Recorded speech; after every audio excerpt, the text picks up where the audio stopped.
I've been typing out some Reddit responses lately in the meditation, the non duality subreddits. And I saw this comment. Check it out. Since rediscovering this, I have a strong tendency to not look away from my thoughts and feelings. This feels absolutely exhausting. I'm constantly on the lookout because I know now that I'm constantly lying to myself. I desperately want to be honest. What an immense task. What a nightmare. Looking for practical advice from people who have been through this. Thanks. Okay, so there's two parts of this message. The first part is about being unable to turn away from emotions, and the second part is about the honesty with themselves. I just want to talk about the first part because I think that's a very real and under-talked about part of the meditative path or inner work or self-discovery. And it's this point where after you've been able to sort of penetrate through your mind's noise and access in your life the sense of peace that is always available to you, the consciousness underneath the appearances of your life that is always able to provide a fragrance of peace. Once you can connect with that, which this person is talking about in their message as this, because it's this moment that we're talking about, but once that can actually become a tactile, practical thing, the level of openness, the level of complete allowance that you have to embody in order to feel that will also change your relationship to your emotions. It makes you more sensitive to them, and the complete allowance allows them to move in ways that they couldn't move before. So there are parts of your emotional body, densely packed parts, that come to the surface, present themselves out of nowhere, seemingly, and can be very painful, disorienting, and uncomfortable, unexpected. And it's weird too, because typically there are coping mechanisms that are available to us. You know, if you have a rough day, you can sit down and watch a show or have a certain dinner or play Minecraft, which I love Minecraft, by the way. I've been playing it lately. But they don't work anymore. There's something about this new allowance and this new connection that forces you to allow these emotions to move. So this person is curious about that. This is a part of the path that my teacher called the rude awakening, because it's a rude slap in the face as to what repressed emotions are occurring inside of you. And maybe that's not even the right word. It's just the old viewpoint of life that had a lot more resistance to life in it, that use resistance as a daily tool to avoid and not look at certain things within ourselves. That actually was accumulating a lot of baggage under the surface. And when we shift to an allowance, which comes with the benefit of being able to radically feel better in almost any moment, it also allows all those things that were resisted to start moving. And they were not forgotten. They're still pushed back in there. And this, to me, is how I view the word karma. If you're allowed to repress an emotion and feel good in a circumstance by avoiding something, that is a sort of debt that has to be paid through discomfort and feeling the emotion that was not felt.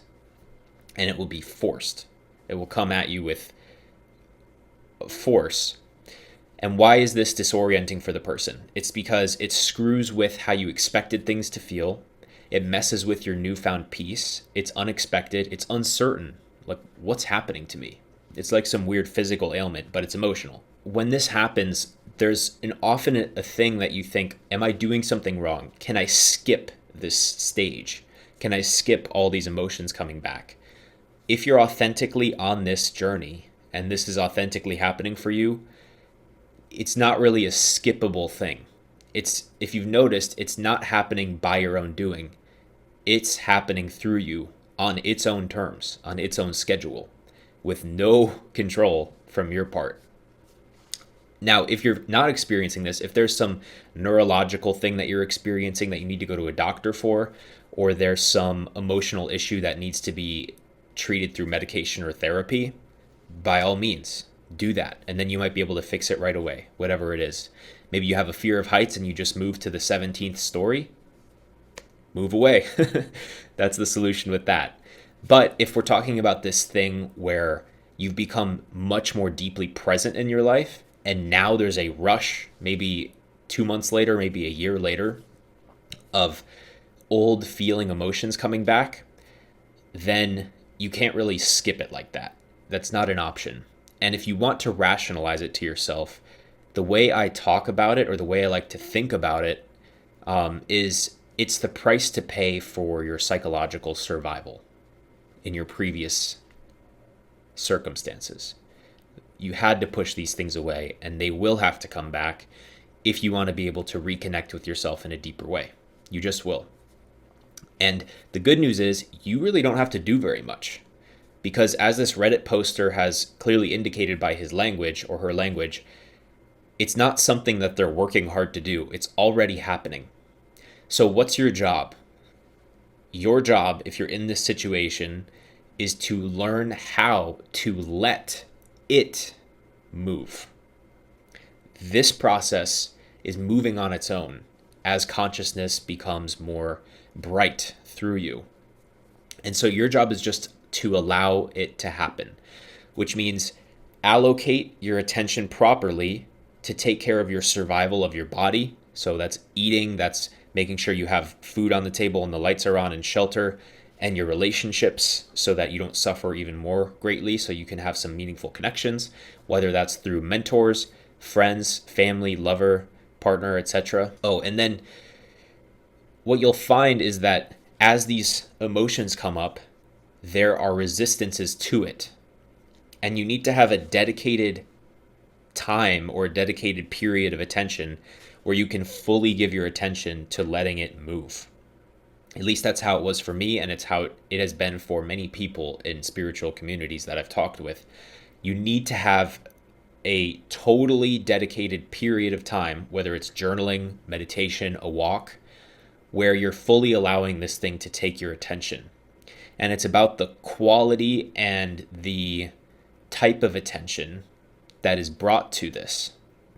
So you'll notice that when these emotions move, there's automatically a resistance. For example, in the Reddit post, there may be a resistance of, oh my God, what is this? I am skeptical of this. I need to hold on, and I can't let this move.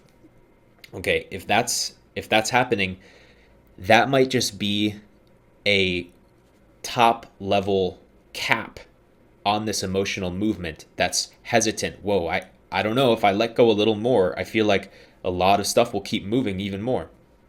And that itself is a resistance. So we learn how to soften it, let that resistance soften. And as soon as we notice that it's there and we allow it to soften and we're willing for it to soften, the movement will happen on its own. So it's about learning how to do that process.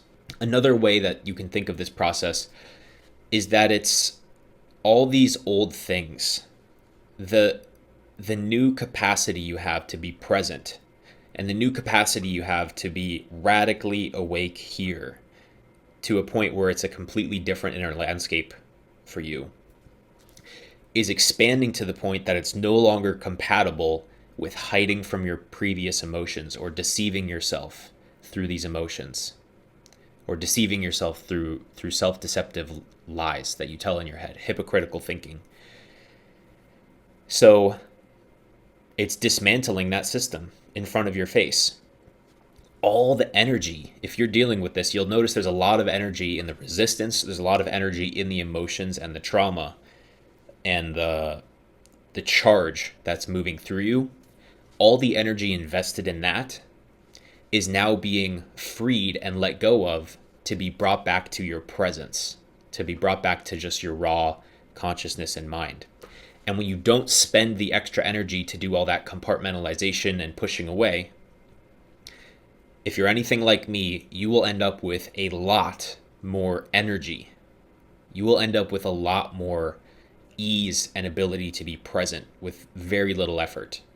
You'll end up basically burning that energy up like a log on a fire, and that fire fuels your presence, your ability to look someone in the eye. And it'll fuel this deeper part of yourself. When you're having these emotional movements, this is the real work. You know it's the real transformational work because it hurts so much and because it's so confusing and disorienting. Only something like that could create a change as big as it's creating. So what it'll leave you with is an emotional version of the deep-seated presence that you've been able to notice in your meditation practice. It's converting that into your emotional body. That being said, I don't want to set up the expectation that it's not uncomfortable and painful and even physically painful at times. So take care of yourself and let me know if you have any questions. If you want to get a direct response from me, you can just fill out the quiz below in the description as well. Thank you for watching, and I'll see you in the next video. Goodbye.